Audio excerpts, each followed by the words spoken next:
Hey, Mike, you remember that Seinfeld episode where George Costanza decides that whatever is happening, he will do the opposite? Yes. Is this the show where we try not to overwhelm people, but make things simple, practical, not try and make them drink from a fire hose? That's usually what we do. Should we do the opposite? Let's do it.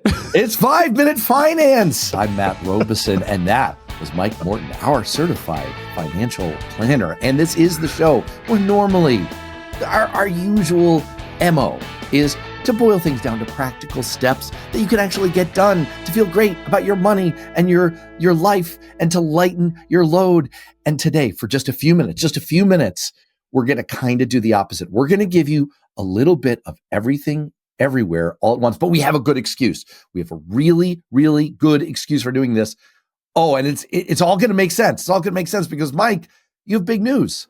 Big news. I love this idea, Matt. I was a little bit worried getting into this episode. It's like, it's a little overwhelming. I love it. Now I can just lean into the overwhelm. So get ready, folks. We are going to rattle off more financial jargon than you've ever heard of. We're going to cover absolutely everything in a single 30-minute episode. Yes, this is the poo-poo platter of personal finance. A little bit of everything and save room for the crab rangoon. That's right. Why don't you just? I want to leave people in suspense, but I don't really want to leave. people in suspense. No. Here we go. What's your big news? Big news is I'm writing a book. I've basically written a book. And the book will be coming out just a few weeks after you hear this episode. I'm super excited about it. We're in the final stages of the manuscript and then book cover and everything. And it's all about finance. The title of the book is The Juggling Act, a financial guide for high-achieving parents. And it goes through, we're going to go through today about 80% of what's in the book.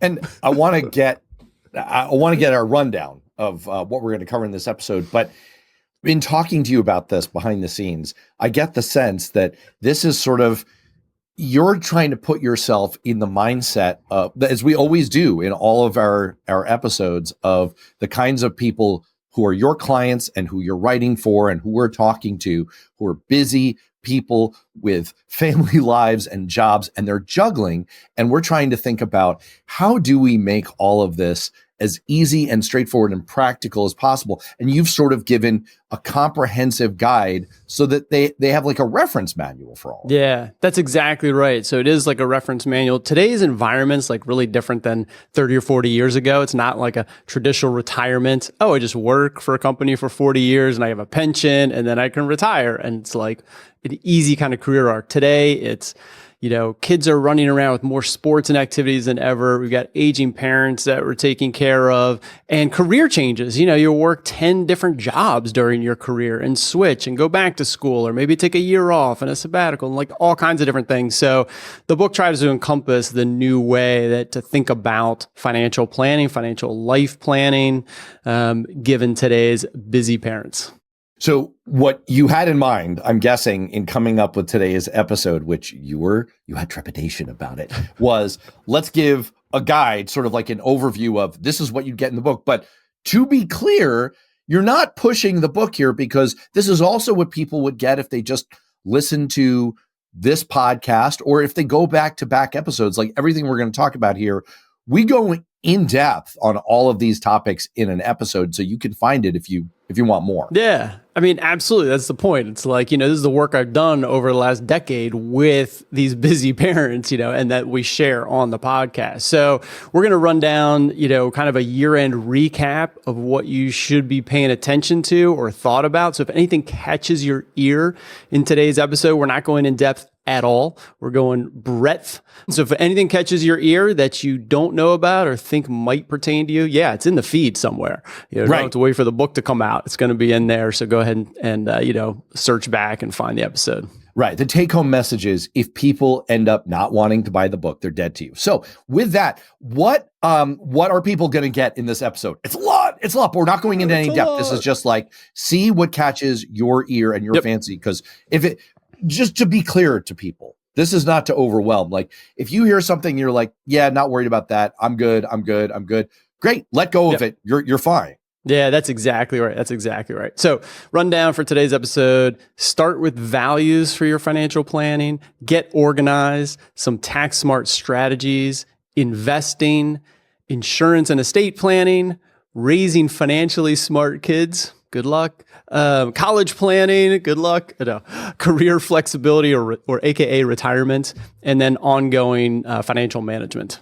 And this episode is like a TARDIS. It's bigger on the inside than on the outside. Because if you're wondering right now, how are we going to cram all of that into one, let's call it 30-minute episode to be generous?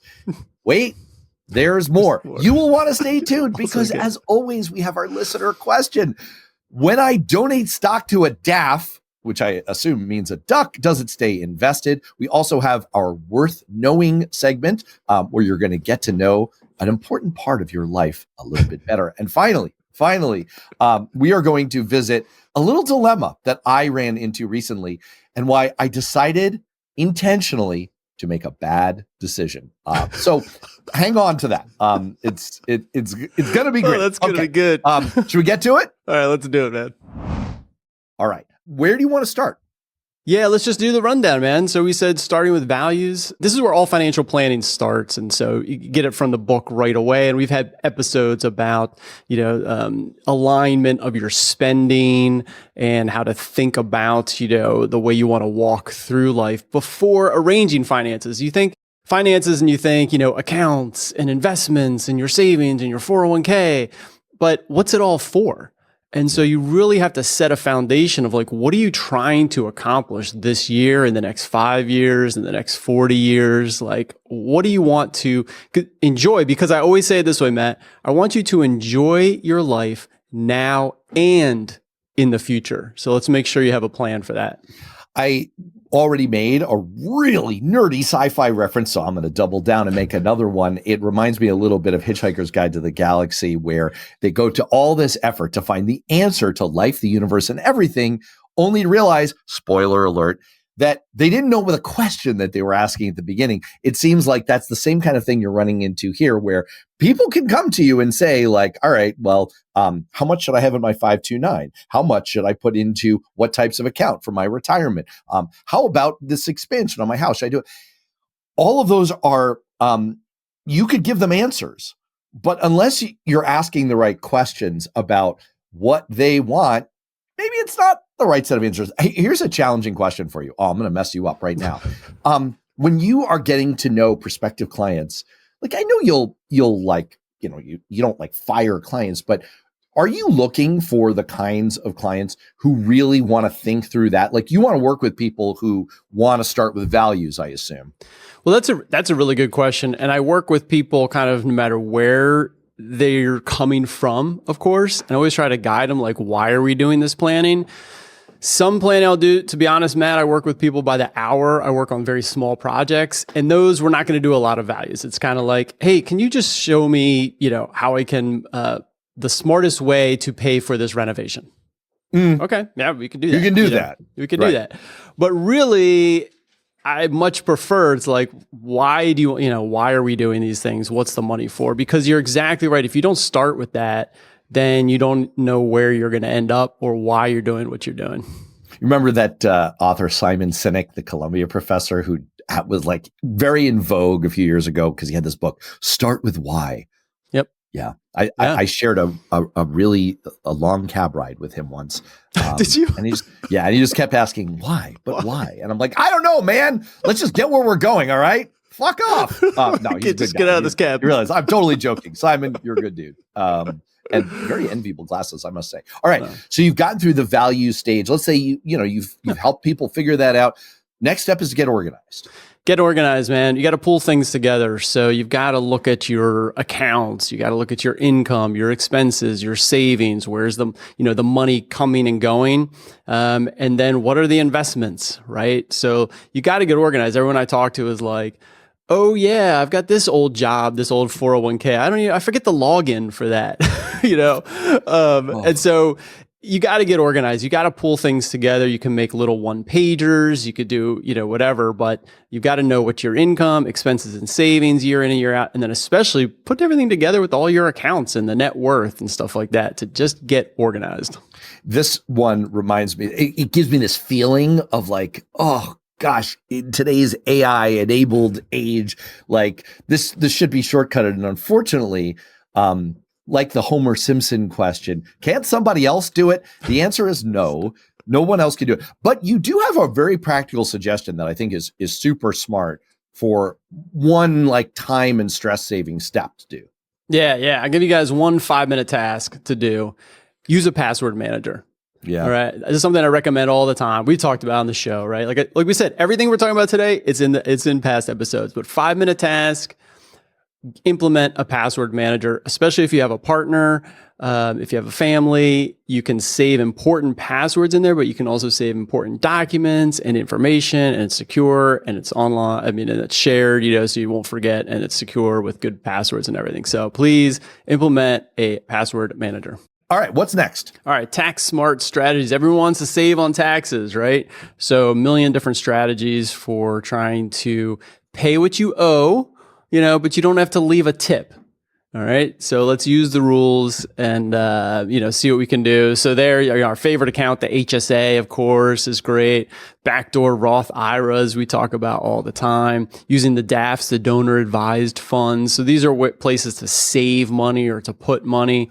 There's tons of strategies when it comes to tax. Literally, charitable giving. There's business deductions if you can start a business or side hustle. There's a million things you can do. So really being smart about, even if you just have a W-2 job, there's a lot of things that you can do. And so you want to be smart when it comes to paying tax and then keeping more in your pocket. This is one where I really think the reference manual nature of the book is going to be super helpful because we're approaching tax season after this episode drops. And I could easily see people thinking things like, HSA, do I need to know more about that? Donor advised funds, do I need? So you can do it through the book. You can do it through the pod. It's all up on your website. And the resources are there. And if none of this is like ringing a bell for you, making you more curious, then fine, move on. Yeah, they're fine. If you haven't heard of some of those things, you should be curious. Those are the top level ones. But look, if you've been listening to the show and you haven't heard about backdoor Roths, then you're not listening closely. You're not listening. You're not really listening. Look, if you just want to hear the sounds of our mellifluous, dulcet tones in the background, like that's a service that I sell. That's cool. I'll read Green Eggs and Ham for you. Okay. That's right. Investing. All right, we got to keep moving. Investing. Yeah. So obviously investment's super critical to powering, your best life now and in the future. So using low-cost index funds, going over investment allocations, U.S. and international, holding the right investments in the correct place, avoiding high fees and other things, using target date funds. So everything kind of all around investing. It's pretty simple, right? But the problem is you get bombarded all the time with something new, something different. Should you consider this? So we keep it really straightforward. You just want to know your allocation across all your accounts, and keep those low-cost index funds and get the right allocation, right set for you. One of the things you do really well on this show is you have kind of it's like it works on multiple levels, like Sesame Street. It's like you can do the Sesame Street version of something and it's like 95% of the way there and it's very, very good and you'll be in good shape. But then you do provide those breadcrumbs toward the, slightly more sophisticated, slight improvements and tweaks. Like, for example, what if your investment allocation gets a little bit out of whack and you need to rebalance it? And, how do you hack your way through target date funds? So I'm sure there's a lot of really good stuff for people in there who either want to get started or want to just take that next little step toward making things a little bit better. All right. Insurance. This is the most boring topic. So move fast, man. Move fast. Insurance and estate plan. And here's the important thing. If you have kids, you want to make sure to protect your kids. Life insurance, trusts, make sure things are set up there. It's super annoying to go through. Let's all agree. But when you're done, it feels great. And then you're done. So that's the good news. Yeah, we don't have to say more about this because we do want to retain the listeners. But for goodness sakes, this is one where if your ears perked up and you're like, God darn it, I This is something on my All right, to-do here you list. go. Here's a It's 5-minute task. 5-minute task. Do it. If life insurance has been on your list, I need to XYZ about life insurance, do it. Okay, just make that, put it on the calendar, do it now. 5-minute task. If life insurance needs to be something you revisit or add to or whatever, do it now. Hey, Mike. Yeah. I don't have life insurance. Ruh-roh. But that means you have no incentive to murder me. Okay. Okay. Shoot, I will have to. I'm going to put that on my to-do list. No, here's an important point, though, actually, Matt. It's okay. Many of my clients don't have life insurance, and that's okay. You don't have to have life insurance. You have to have a plan. What's your plan if you die? Do you have enough money to already take care of, the mortgage and your kids or whatever? You might. So it's totally fine. Okay. The point is, if life insurance is somewhere on your list and you're avoiding it, put it on the calendar now. My plan is to live forever. Therefore, there you go. I'm going to move That's on. not a plan. It's a wish. Hope is a plan. Speaking of moving on, this is one that I engage on a lot, and we talk about a lot on this show, raising financially smart kids. Yeah. So a number of tips in the book about, different stages of life and what to pay attention to as you're raising kids. But here's the thing I want the listeners to take away. Don't be shy about talking about money with your kids, whether they're 3 years old or 18 years old. If they ask a question about money, engage with the conversation, answer it age appropriately. And I'll give you, but don't avoid. All right. The last thing you want to do is have avoidance when it comes to money, because then the kids grow up in their 20s and 30s and 50s and they're avoiding money because you got avoided for the first 20 years of their life. So don't avoid money. Engage. They're naturally curious. They're going to ask questions about money. So go ahead and just answer the questions and have a conversation. Speaking of your kids and money, college planning. College planning, big topic as all our kids continue to get older. So that's great, sort of. So college planning, there's stuff in there about, getting prepared, have the conversation early with the kids around college planning, using 529s, what college actually costs, how to pay for it, how to think about it, how to budget for it, and have the correct way of looking at college costs. And we've had a number of episodes about that as well. Flexibility. This is not something that I excel at. What do you mean? No, we are very inflexible. Oh my gosh. We've tried to stretch in proximity to one another. It's sad. I mean, I picture you like trying to like touch your toes, and I hear, I can be your hero, baby. You're like really, really making an effort. You've never really been flexible. Really trying. Careers. Never mistake activity for achievement. The participation is really what mattered. Listen, I'm in Western Massachusetts. We're all about participation culture and orange slices, but not when it comes to stretching, man. But we're talking about flexibility. Financial flexibility. So careers now are not what they used to be. We said that at the top, right? So you're no longer kind of working for one place. Everybody I run across now, Matt, is in some combination of like, oh, this job's good. I'll have it for a while, but how long do I need to keep going? I'm overworked, overstressed. How long do I have to stay in this job? I really want to do something different kind of with my life. Like, this has been good, but I want to do something else. I'm burnt out, and how fast can I quit? And so everybody's looking for change, and that's kind of what we've been doing for decades, right? It's like, oh, I had this job for 5 years, and then I went to this job for 5 years. So the flexibility to be able to pursue what you want to do in life, that's a big piece, back to the top, the financial values. How can we set up a plan so that you're going to have future flexibility for now, if that's where you are, or in the future? So retirement's not what it was. And so you want to make sure you have a plan for that flexibility.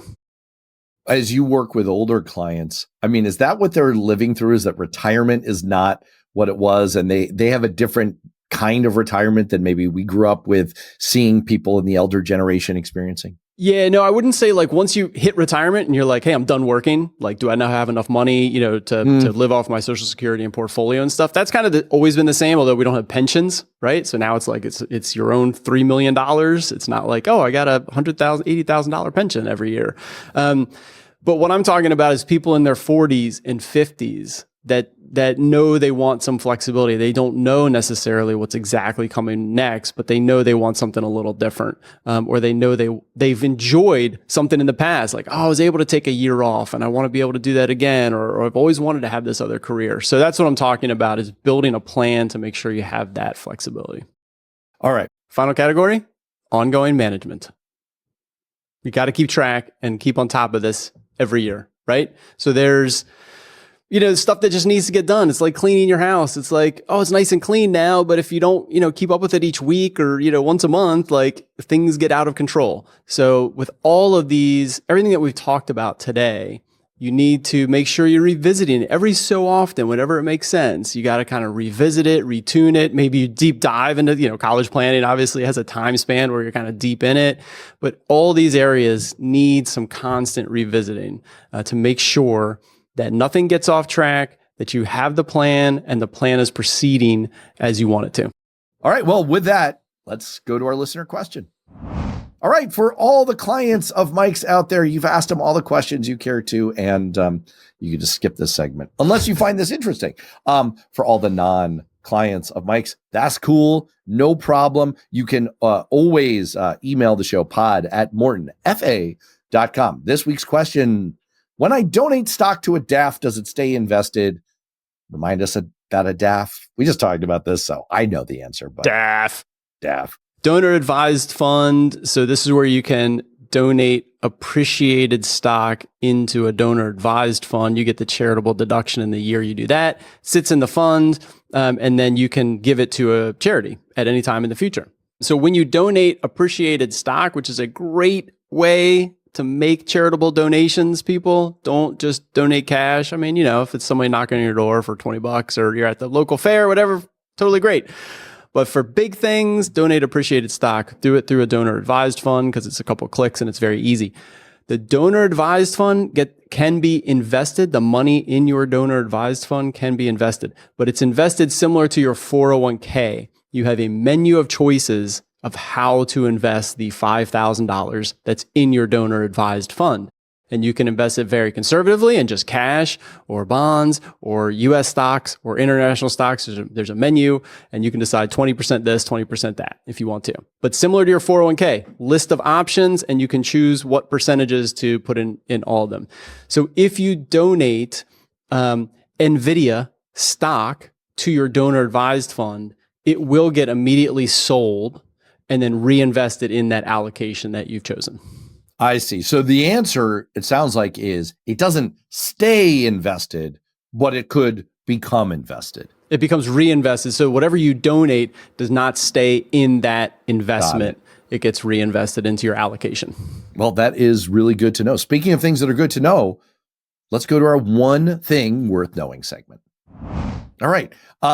You want to get up close and personal in a kind of freaky way with target date funds. Man, whatever you're into, I'm not going to judge. Yeah, I mean, you got to get to know your target date fund. I mean, come on. You might have like $1 million in it. I mean, you want to know what's in there. If that were the case, I would want to know. But since it's not, what do you want to know about your target date fund? Here's the thing.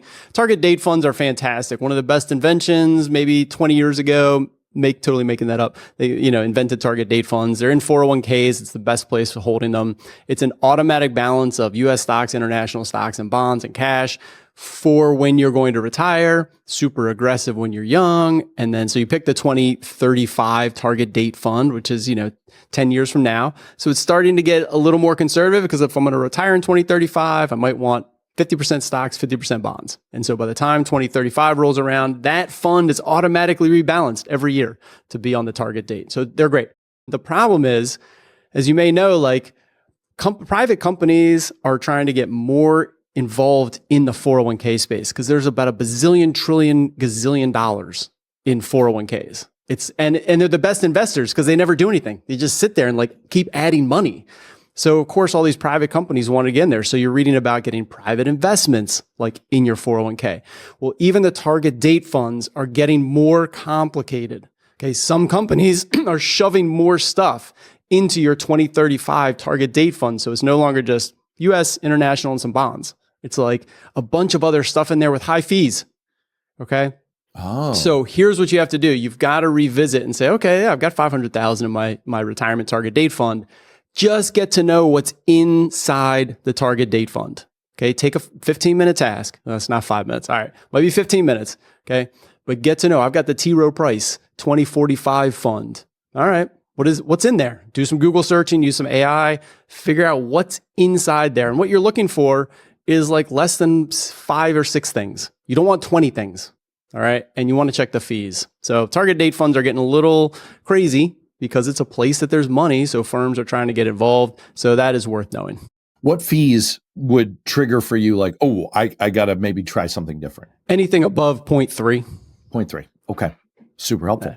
Yeah. And you know what? I would bet you that ChatGPT could do a pretty good job. I mean, you should probably check source links as with all things with AI, but you could probably shortcut that pretty quick. Okay. Absolutely. With that, our final segment, our favorite segment, one thing. All right. Well, this week's one thing is about me. Oh, congratulations. It's all about me. And normally I love making it all about me, except this is about my dumbass decisions. So you and I had a little back and forth. You're a lot more of a computer savvy guy than I am. And as my laptop on which we are currently recording this fascinating conversation grew a little long in the tooth, I came to you with a question. Should I replace this Dell with, something? What should I replace it with? And you gave me an answer. Well, what answer did you give me? The answer, well, here's how I always phrase it. I like the Apple products, so I'm always pushing Macintosh and Apple, the iMacs or the laptops. And the reason why I switched over about 10 years ago, and at the time, and probably still today, they cost like 50% more, okay, for that product, for like getting the laptop, like the Dell laptop versus the Apple or the HP versus the Apple. Cost like 50% more. Well, when I switched over, they would last more than 2 times as long before things started slowing down or breaking or whatever. And so then the ROI, of course, was way better. And I had way less frustration, which was the point of this our whole podcast. It's like the thing just works. And Apple products, I went all in. I've got Apple routers and phones and computers, and they all just like, you just plug it in and just like works. So I said, Matt, you should get Apple laptop. You know what? I did some research. And I'm happy to say that you were right. I agree completely with your analysis. They're better. They're higher quality. They last longer. Better integration inside the Apple ecosystem with my existing iPhone. It would make for more seamless sharing of files and apps. And I didn't do it. So you did the research. You found out, yes, this is the way to go. And you were like, no, I'm not doing it. Advice. And you want to know who's to blame? You, because you have gotten me into the mindset of I'm not going to try to optimize to the nth decimal point. I decided that, what would be simple, easy, straightforward, and good enough would be just to be able to keep the environment that I'm used to working in, keep all the apps and programs I'm used to, all of the things that I've been doing just a little bit faster, a little bit better. And that's what I did. And it was a little cheaper too. Yeah. It just reminds me, and it still reminds me, it's like you're just kicking the can down the road, Matt. You're just deferring the maintenance that's going to have to get done, the switch that's going to have to occur at some point. It's like, and it reminds me of 401k accounts where you're just kicking the tax down the road. That money is not all yours inside that 401k. That tax bill will come due. I have a different analogy. You would be correct if my plan to live forever were true. But since I am mortal, I can kick this can down the road long enough so that, I can maybe retire. Well, you might not live forever, but you're never going to retire. So I don't know. It depends on how much you're paying me to read the audio version of your book, man. Like I might be retiring next week. That's right. There you go. All right. On that hopeful note, very hopeful for me, for Mike, I'm Matt. We'll see you next week. Thanks, Matt. Thanks for joining us on 5 Minute Finance. If you like what you heard, please subscribe to and rate the podcast. It makes a huge difference for my show. You want more? Find Morton FA on Substack. If you have a comment or question, please email pod@mortonfa.com. Until next time, thanks for tuning in. This recording is for informational purposes only and should not be considered for investment advice. Opinions expressed are as of the date of recording. Such opinions are subject to change. I cannot guarantee the accuracy or completeness of the data presented here.